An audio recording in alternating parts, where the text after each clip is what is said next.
Hey guys, what's up? It's Nessa. Welcome back to my channel. Today we will be doing a cake video.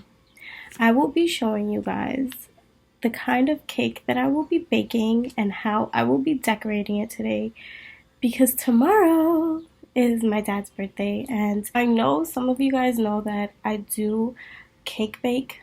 I do a lot of decorating. Actually took classes on cake decorating, so I'm a little bit of a pro, but today I'm just gonna show you guys how I'm making a simple cheesecake and how I will be decorating the top of it. Listen, we ain't making this cheesecake from scratch, all right?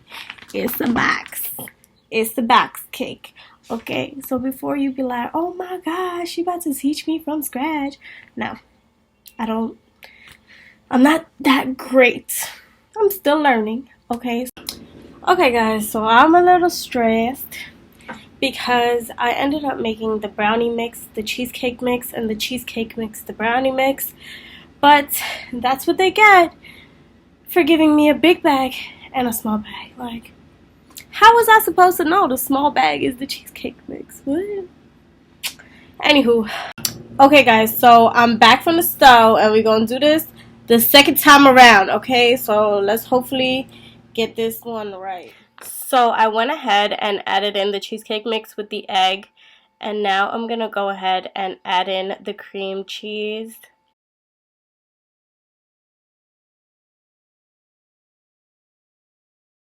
Now I'm just gonna go ahead and prep the KitchenAid so we can go ahead and put in our mixture and watch it mix up, yes. To use this spatula to kind of take it off of the whisk, so that way it kind of just evens itself out. I'm not really doing much, I'm just kind of separating it from the whisk so that way it doesn't come out lumpy.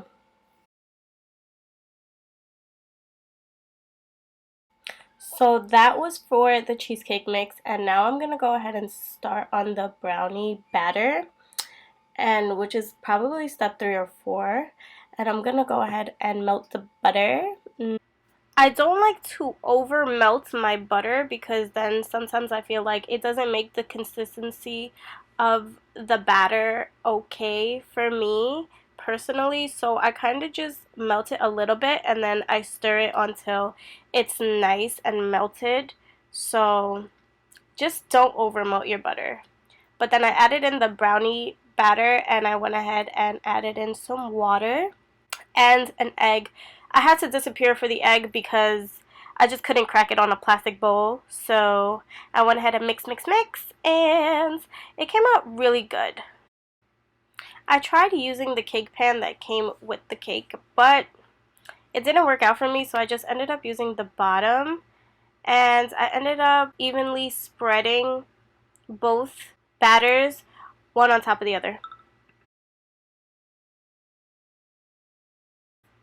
So for the topping of the cake, I decided to decorate it with chocolate covered strawberries because my father loves chocolate covered strawberries and it is his birthday cake. So I'm just going ahead and taking a toothpick, dipping them into the chocolate. I already made a chocolate covered video, so you can go back and check that out. But I'm also infusing these strawberries with those little pinchers that have alcohol in them. So the toothpick really helps by already creating that hole for me. So when I go back and put the pinchers in, I do not have a hard time with that, if you know what I mean. I'm also trying chocolate covered cherries. Yes, guys, I have never tried chocolate covered cherries, but we about to try them today. I also made like a round little base so that way the chocolate covered strawberries can sit in the center of the cake right on the top. As you can see, I also drizzled a little bit of white chocolate onto my strawberries.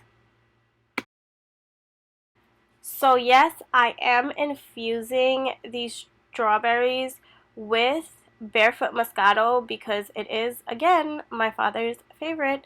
So anything for him. I actually did 7 strawberries, but I only needed 5 because the cake was a little smaller than I expected.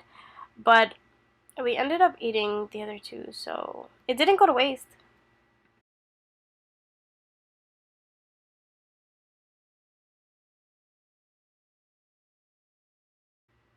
This was the finished product of everything. I hadn't put everything together, but I think everything came out beautiful. It looked great.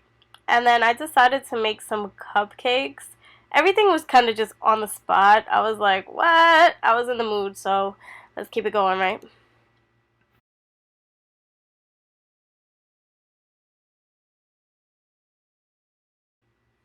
Okay, guys, now it's decorating time.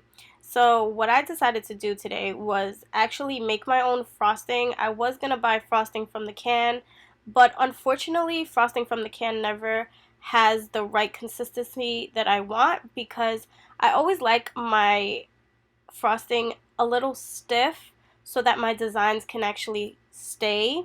So what I did was I sifted this powdered sugar into the bowl because when you sift powdered sugar, it actually gives you a cleaner frosting. However, this is very tedious and time consuming, so if you have the time and the patience, make sure you are able to do this. Now I'm gonna go ahead and add the butter. Guys, I was following a recipe, but I decided to eyeball everything just because if I follow, I'm pretty sure I was gonna mess up or it just wasn't gonna come out the way I wanted it to. So I made sure to just kind of eyeball it because I wanted it a certain way. I also added some cinnamon because powdered sugar is very sweet, and just to take that taste down a little bit, I added some cinnamon.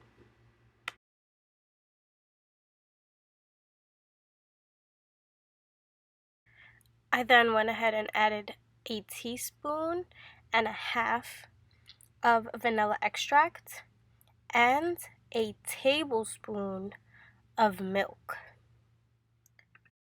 That's what the recipe called for, so I tried to go with it, but then I took out whatever I did not need, like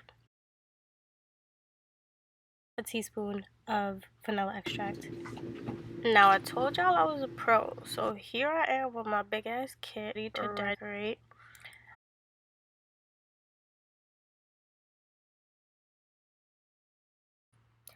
I kind of just needed to separate my cupcakes because I had them one right on top of the other waiting to be put into a tray last night, so I had to go out and buy this tray and then come back and distribute them in here.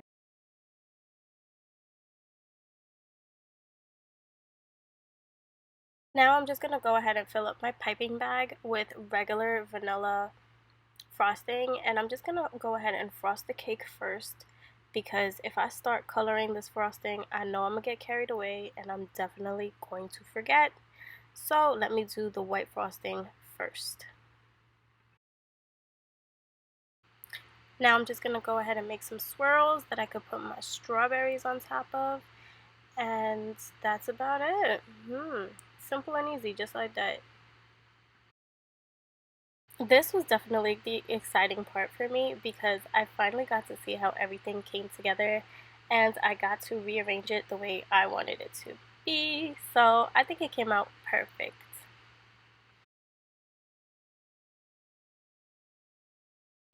So I added the chocolate base and then I added the chocolate covered cherries on top. And then I had to rearrange some of the strawberries to kind of fit my liking, but other than that, everything came together really great, guys. I'm telling you.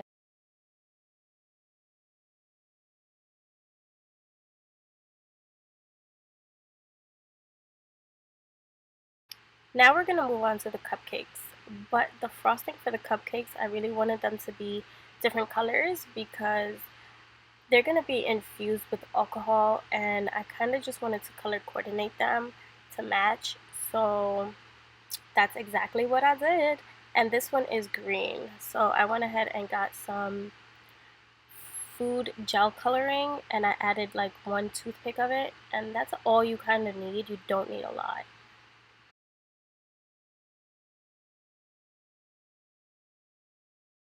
I'm sure you guys are all familiar with the glass that will help you fill up your frosting. I just thought I would show you guys in case you forgot. I decided to go for more of a succulent look because it's kind of the most simplest piping you can do. And again, I am not a pro, so I'm still trying, but this was really great for a first try in a long, long time.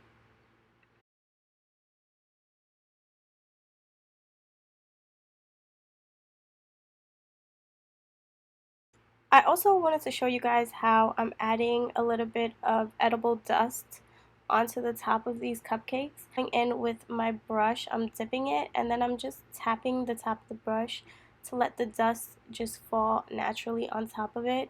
If it doesn't fall in a certain way you like, you could go ahead and then brush it off, and then it will look really clean and pristine. Yes, guys, love it.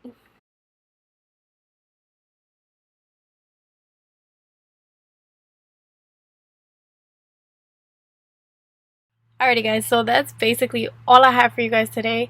I really hope you enjoyed this video. Please like, comment, and subscribe. Tell a friend to tell a friend and come back and visit. Why not?